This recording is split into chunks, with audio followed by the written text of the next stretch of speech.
पिछले कई दिनों से हम एक बहुत महत्वपूर्ण विषय पर बात कर रहे थे कि प्रदेश आर्थिक स्थिति से खराब हालत में गुजर रहा है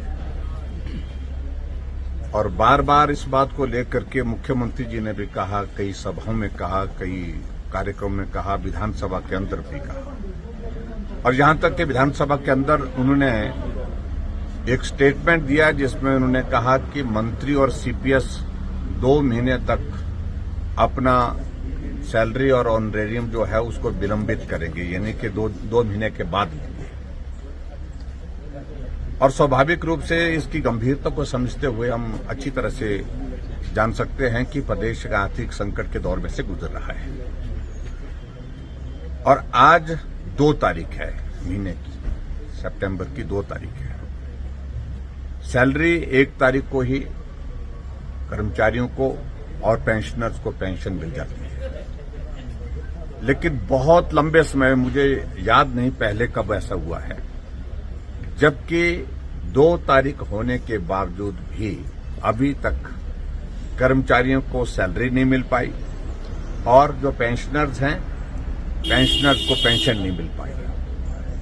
इसका मतलब क्या है कि जो हम कह रहे थे कि वो बात सत्य है कि प्रदेश में आर्थिक स्थिति खराब होने की वजह से हिमाचल दिवालियापन की ओर बढ़ता जा रहा है। और मैं इस बात को लेकर के हैरान होता हूं। कई बार मुख्यमंत्री बोलते हैं कि हालात खराब है और कई बार मुख्यमंत्री कह देते हैं कि हालात खराब नहीं है, आर्थिक स्थिति खराब नहीं है। और विचित्र तो तब लगता है जब मुख्यमंत्री जी इस बात का जिक्र करते हैं कि 2027 तक हिमाचल पूरे देश का सबसे समृद्ध राज्य होगा। ये सारी चीजें कल्पना से परे की हैं। यहां सैलरी और पेंशन देने के लिए पैसा नहीं है। आउटसोर्स में जो कर्मचारी हैं उनको 6-6 महीने की सैलरी नहीं मिल पा रही है। एचआरटीसी के कर्मचारी हैं, उनको समय पर वेतन नहीं मिल पा रहा है। कर्मचारी सचिवालय के बाहर अपना धरना दे रहे हैं, प्रदर्शन कर रहे हैं, उनको डीए की किस्त जारी नहीं हो पाई जब से सरकार बनी है। उनको मेडिकल रिइंबर्समेंट नहीं मिल पाई। उनकी और जो सुविधाएं जो मिलने थे, जो पर्क्स, जो और भी सारी चीजें रहती हैं, वो भी विलंबित किए गए हैं। तो उसका अभिप्राय है कि हिमाचल प्रदेश एक बहुत वित्तीय संकट के दौर में से गुजर रहा है। इस बात को हमको स्वीकार करना होगा। की बड़ी वजह कांग्रेस की गारंटी है। फिर मैं कह रहा हूं कि आर्थिक संकट नहीं है भैया। अगर किसी फिस्कल डिसिप्लिन करना, आर्थिक संकट से हम उबर रहे हैं, आर्थिक संकट को हम पार कर चुके हैं। अब डिसिप्लिन लाकर हिमाचल प्रदेश को सेल्फ रिलायंट बनाने की तरफ, आत्मनिर्भर हिमाचल बनाने की तरफ ये चेंजिंग जरूरी है और इसमें फैसले किए जाएंगे। आर्थिक संकट कब होता है? पीछे आपको जयराम ठाकुर क्यों इस तरह की बात कह रहे हैं? देखिए, जो आपने कहा है वो जयराम ठाकुर जी को आना चाहिए ना। हमने तो बोला कि पहला मुद्दा उनका है। हम चाहते हैं कि वित्तीय कुप्रबंधन पर ये विपक्ष चर्चा करे। हमने तो सरकार की तरफ से लाया, किसी भी नियम के तहत करे। हम जनता को भी बताना चाहते हैं, हिमाचल प्रदेश की 75 लाख जनता को हम बताना चाहते हैं कि वित्तीय कुप्रबंधन क्यों हुआ और कैसे डबल इंजन की सरकार ने जनता के खजाने को लुटा दिया। बिजली माफ कर दी, पानी माफ कर दिया, 600 के करीब शिक्षा संस्थान और स्वास्थ्य संस्थान खोल दिए।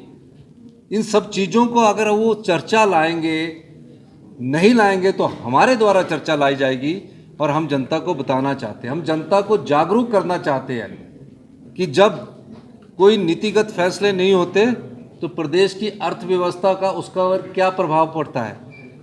जो इनकम टैक्स देता हो, जो 1 करोड़ रुपया इनकम टैक्स देता हो, उसको मुफ्त की बिजली नहीं चाहिए, मुफ्त का पानी नहीं चाहिए। इन्होंने बिना सोचे समझे बिजली पानी मुफ्त का उन लोगों को दे दिया जो लोग देने अपने पैसे से पानी भी खरीदना चाहते थे, बिजली भी खरीदना चाहते थे।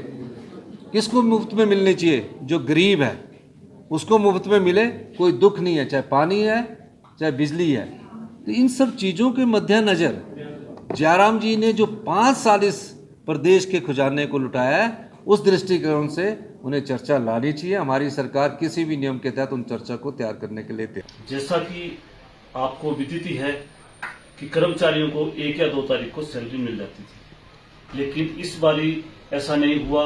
1 तारीख को संडे था, इसलिए संडे की वजह से नहीं मिली, और 2 तारीख को कर्मचारी को पूरी उम्मीद थी कि 2 तारीख को सैलरी मिल जाएगी।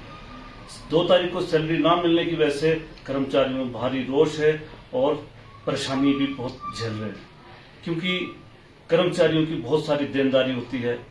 अगर कर्मचारियों की बात करें तो कर्मचारी 15 और 20 तारीख के बाद ही 1 तारीख का इंतजार करना शुरू कर देता है, क्योंकि उसकी बहुत सारी रिस्पॉन्सिबिलिटीज होती हैं। उसमें कई तरह के बिल देने होते हैं, दवाई के बिल देने होते हैं, दूध का बिल देना होता है, किराएदार के पैसे देने होते हैं, बच्चों की फीस देनी है, और लोन की किस्तें देनी होती हैं, और भी कई इस तरह की जिम्मेवारियां होती हैं।